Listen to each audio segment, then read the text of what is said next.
teg bànneex la ñu am saa su nekk rek di ànd ak yéen ci site internet bi di Buzz SN li gën a fës ci bopp xabaar yi nag dañu koy door rek ki nga xamante ne rek moom mooy Madiambal Diagne jàkkaarloo bi nga xamante ne rek doon na ko def niki démb yemoo ko juróom ñetti fan ci weeru juillet ci kanamu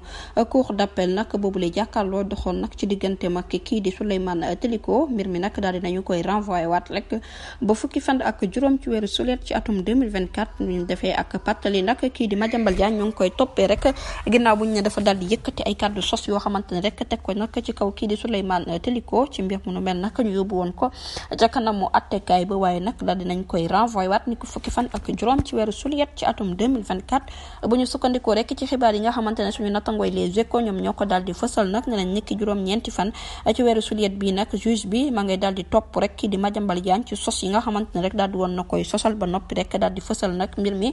ci article journalam boobule audience nag niki démb rek lañ ko doon càmbaraat yëf yi nag dañ ko fas yéene rek yóbbu niki fukki fan ak juróom ngir attewaat ko nag mu nekk mbir moo xamante ne rek kii di Madiambal Diagne moom ci jëmi boppam rek ginnaaw bu ñu waxee ne nag lañ koy toppee lépp moom moo ko def dañ koo daanoon mu fay lu toll ci 500 000 francs CFA ba noppi rek di sàkku mu joxe lu toll ci juróomi million ki nga xamante ne rek moo fi nekkoon président bu union des magistrats du Sénégal moom Madiambal Diagne nag boobule dogal àndul ci woon moo waraloon rek mu daal di def nag ab appel niki février 2023 procureur général ba nag ci jëmi boppam ngir nag mu confirmer li nga xamante ne moom mooy boobule jugement moo tax nag ñu daal di koy dàq ay yoon ci mbir mu nu mel nag ca